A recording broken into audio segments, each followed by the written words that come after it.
안녕하세요. 난임 전문의 이재호입니다. 난임 검사 중 하나인 나팔관 조영술을 시행하거나 처음 난임으로 병원에 내원해서 초음파를 보다가 보면 나팔관이 부어있다, 나팔관에 혹이 있다 라는 얘기를 듣고 고민에 빠지는 분들이 많이 계십니다. 어떤 분들은 수술을 권유받기도 하고요. 또 어떤 분들은 그냥 지켜보실 것을 권유받기도 합니다. 상황에 따라서 대처가 조금씩은 달라질 수 있는 때문에 어떻게 진행을 해야 할지 혼란스러운 분들을 위해서 오늘 선생님 질문이 있어요에서는 난관, 나팔관에 생긴 수종에 대해 여러 질문들과 답을 나눠보려고 합니다. 난관 수종, 영어로는 하이드로살핑스라고 부르는 이 현상은 도대체 어떤 것을 말하는 걸까요? 난관 수종이란 과거 혹은 최근이라도 골반 내에 염증과 같은 이유로 난관, 그 나팔관에 염증이 생기는 경우 이 염증 치료를 하기 위해서 많은 백혈구 세포들이 몰려오게 됩니다.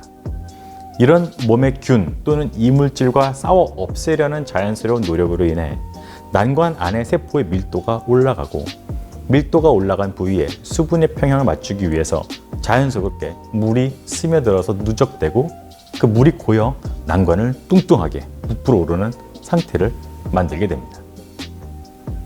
그럼 난관 수종은 어떤 이유로 발생을 하게 될까요?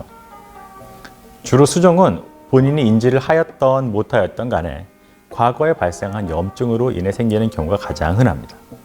이러한 염증은 그냥 불연성으로 생기기도 하지만 클라미디아와 같은 성매개 감염을 통해서도 잘 발생하는 것으로 알려져 있습니다. 그 외의 원인으로는 이전 시행받은 골반 후 수술의 후유증으로 발생하기도 하며 자궁 내막증이나 같은 염증으로 인해서 심한 유착이 생기면 발생하는 것으로 알려져 있습니다. 혹은 맹장염을 겪고 난 뒤에 발생하기도 합니다. 난관 수종이 있으면 어떤 증상을 겪을 수 있을까요? 대부분의 여성들은 이것이 있다 해도 별다른 증상을 겪지 않습니다. 무증상인 경우가 가장 흔하고요. 그나마 겪는 증상으로는 난임을 경험하는 정도입니다. 어떤 경우에는 이따금씩 생리 주기에 따라 변화하는 골반 내의 통증이나 질 내에 맑은 분비물이 그냥 흘러나오는 증상을 호소하는 경우도 있습니다. 선생님, 저도 그런 증상이 있는데 저도 난관 수종이 있는 걸까요? 아마 아닐 겁니다. 많은 분들이 누구나 쉽고 흔하게 겪는 증상들을 어떤 병이나 컨디션에 대해 제가 연계해서 말씀을 드리면 나도 그 병을 앓고 있는 건 아닌가 하고 걱정하시는 경우가 굉장히 많습니다. 증상은 그저 증상일 뿐 어떤 병에 대한 증거는 아닙니다. 아랫배가 한번 콕콕 쑤셨다, 쑤시는 듯하다 해서 모두 난관 수종을 가지고 있는 것은 절대 아닙니다. 수종을 가지고 있는 분들이 그런 증상을 호소하시는 경우가 많다는 것이고 여기 공식이 성립되는 것은 아니기 때문에 본인의 증상만으로 비약해서 추측하시는 것은 불필요하다고 생각됩니다. 그렇다면 난관 수종은 어떻게 진단을 하게 될까요? 가장 일반적인 방법은 우리가 처음 내원 시 시행하는 나팔관 조영술을 통해 진단하는 것이 가장 정확하고 보편적인 방법입니다.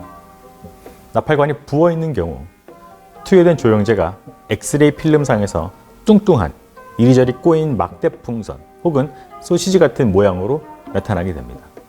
수종이 아주 커다랗고 확실한 경우에는 질 초음파를 통해서도 쉽게 관찰할 수가 있습니다. 정상적인 나팔관은 매우 얇은 튜브 형태의 구조물이기 때문에 원래는 초음파상에서 관찰되지 않습니다. 그러나 난관이 크고 확실하게 수종이 생기면 초음파상에서 아주 잘 관찰이 됩니다.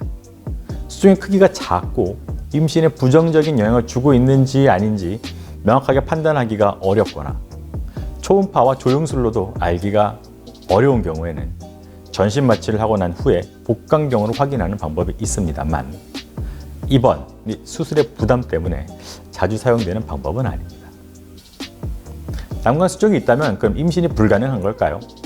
만약 난관 수종이 있고 양쪽 난관이 모두 막혀버렸다면 정자와 난자가 물리적으로 만나기가 어렵기 때문에 자연 임신은 이론적으로는 불가능합니다. 가끔 나팔관을 수술해서 재개통하는 방법이 동원되기도 하지만 이는 매우 큰 수술을 감당해야 되고 이미 나팔관의 손상이 상당히 진행돼 버렸다면 복구가 불가능한 경우도 많이 있습니다. 고령으로 인한 난임이 겹쳐져 있는 경우가 많기 때문에 큰 수술을 감당해야 되고 재기통 여부를 확인하기 위해서 자연임신 시도를 또 하면서 시간을 투자해서 확인을 해봐야 되기 때문에 이런 과정은 효율성이 매우 떨어지고 때문에 많은 환자와 의사들이 요즘에는 별로 선호하지 않는 방법으로 꼽힙니다. 그렇다면 난관 수정은 어떤 과정으로 난임을 일으키게 될까요? 앞서 말씀드렸듯 만성적인 염증 반응이 일어난 결과가 난관 수정입니다. 오랫동안 그곳에 자리 잡고 물러서지 않는 균들을 물리치기 위해서 파견된 몸의 백혈구들과 면역세포들이 오랫동안 벌인 전투로 인해서 그 조직의 파손도 심해져 있고 각 세포들이 서로를 죽이기 위해 분비한 염증 물질들로 가득합니다. 난관 수정이 난임을 발생시키는 방법은 크게 두 가지 방식으로 방해하는 것으로 추정하고 있습니다. 먼저 배아에 직접적인 영향을 미치는 것과 또 배아가 착상할 자궁 내막의 수용성을 저하시키는 것으로 생각하고 있습니다. 난관 수종 내에 염증 독성이 있는 그 액체가 간헐적으로 자궁 내로 흘러나와서 자궁 내막에 도착 후 직접적인 독성을 일으킬 뿐 아니라 거기 착상을 하기 위해 도착한 배아에게도 똑같이 독성 효과를 나타내는 거죠. 따라서 착상을 방해하고 이것이 계속 반복되다 보면 난임을 유발하게 됩니다. 그럼 이 난관 수정의 치료는 어떻게 하는 게 좋을까요? 시험관하기 시술 전에는 난관 수정을 미리 제거한 후 훨씬 임신율이 높았다는 연구 보고들이 많이 있습니다. 따라서 현재 진료 가이드라인은 난관 수정이 발견되면 시술 전에 미리 수술적 난관 제거를 하는 것을 원칙으로 하고 있습니다. 복강경화 난관 절제술을 통해서 간단하게 제거가 가능합니다. 하지만 이 원칙은 가이드라인 뿐입니다. 난관 수정이 있다고 해서 100% 시험관 시술을 실패하는 것은 아닙니다. 수술을 당장 할 수 없는 컨디션인 경우 상황과 때에 따라서는 시험관 시술을 먼저 시도해보고 계속 실패한다면 그 이후에 수술을 결정하는 경우도 있습니다. 개인의 상황에 맞추어 진행하는 것이 최선이고 어느 것이 정답이라고 확정짓기는 어렵습니다. 그 외의 옵션으로는 경화요법이 있습니다. 초음파와 주사기를 통해 보면서 고인물을 빨아내고 알코올과 같이 고의적으로 유착을 일으키는 물질을 다시 주입해서 아예 물고임이 생기지 못하도록 화학적으로 온전하게 난관 조직을 파괴해버리는 방법입니다. 입원이 필요 없고 수술보다 훨씬 간단한 방법이기 때문에 선호될 수 있고 어떤 연구에서는 수술만큼이나 효과적인 경우도 있다고 주장하고 있습니다. 하지만 재발이 쉽고 믿을 만한 방법으로 인정하기에는 아직은 데이터가 좀 적어서 수술과 동등한 방법으로까지 받아들여지진 않고 있습니다.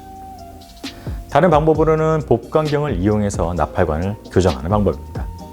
물이 고여 뚱뚱해져 있는 나팔관을 절개를 해서 그 고인 액체를 배출하는 방식으로 더 이상 자궁 안으로 물이 흘러가지 않도록 하는 방법입니다. 또 이 또한 재발의 가능성이 꽤 크기 때문에 기왕 전신 마취를 다 하고 복강경을 진행을 했다면 그냥 온전하게 난관을 제거를 하게 되는 경우가 대부분입니다. 선생님, 제가 한쪽이 막혔고 난관 수정이 있고 이것이 있는데 제거하고 임신 시도를 하는 게 나을까요? 난자는 한쪽 난소에서만 국한돼 나오는 건 아니기 때문에 이번 달은 개통된 작동을 잘하는 난관에서 배란이 진행되는 경우도 있습니다. 뚫린 쪽에서 이렇게 나오는 경우 이론적으로는 임신이 가능합니다. 하지만 수정이 없는 사람에 비해서는 훨씬 적은 성공률을 감소해야 되고요. 성공하더라도 상대적으로 높은 유산을 각오를 해야 합니다. 난관 수정 수술을 안 하고 시험관을 했을 때의 성공 확률은 어느 정도나 될까요? 한 연구에서 시험관 시술을 하는 5,592명의 여성을 조사를 했고요. 이 중 1,004명의 여성이 치료하지 않은 난관 수정을 가진 채 시술을 진행을 했고 나머지 4,588명은 수정이 없는 것을 확인하고 시술을 진행했습니다.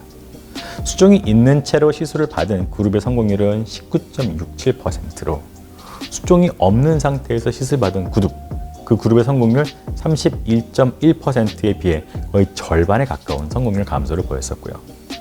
유산의 위험성도 43.65%로 31.11%의 대조군에 비해서 훨씬 높은 것으로 나타났습니다. 일반적으로 난관 수정을 수술한 뒤에 하는 시험관 시술은 안 하고 진행하는 것보다 3에서 40% 더 성공률이 증가하는 것으로 알려져 있습니다. 그럼 막힌 난관 수종이 자연스럽게 치료되는 경우도 있을까요? 아주 작은 흉터나 조직으로 살짝만 막혀 있었다면 개통수술 등을 통해서 회복될 수는 있지만 이런 경우에 해당되는 환자분은 거의 없습니다. 난관 수종은 대체로 만성적인 염증을 동반하고요. 이렇게 만성적으로 손상받은 난관을 회복시키는 자연스러운 방법은 존재하지 않습니다. 그럼 난관이 막혔는데도 배란이 되고 생리를 할 수 있나요? 난관이 수종이 있거나 막혀 있다면 그저 정자를 만나 자궁 도달하는 게 불가능하다는 것이지 배란 자체가 안 된다는 뜻은 아닙니다. 배란이 되면 체내 호르몬 변화를 일으켜서 임신이 되지 않았을 때에 자궁 내막으로 하여금 생리를 시작하도록 신호를 전달을 하고 생리를 규칙적으로 진행을 하게 만듭니다. 지금까지 난관 수종에 대해서 알아봤습니다. 난관 수종을 가지고 있는 분들의 임신 성공률은 전적으로 그 수종의 크기와 정도에 따라서 변화합니다. 더욱 중요한 것은 어떤 치료를 선택하느냐에 따라서 최종적인 임신의 성공 여부가 결정됩니다. 한쪽에만 국한되어 있다면 치료를 하지 않고도 자연임신을 기대해 볼 수는 있겠으나 이 역시 일반 임신 성공률보다는 현저하게 낮은 결과를 기대할 수밖에 없고 약간이긴 하지만 유산의 위험성이 더욱더 증가하게 됩니다.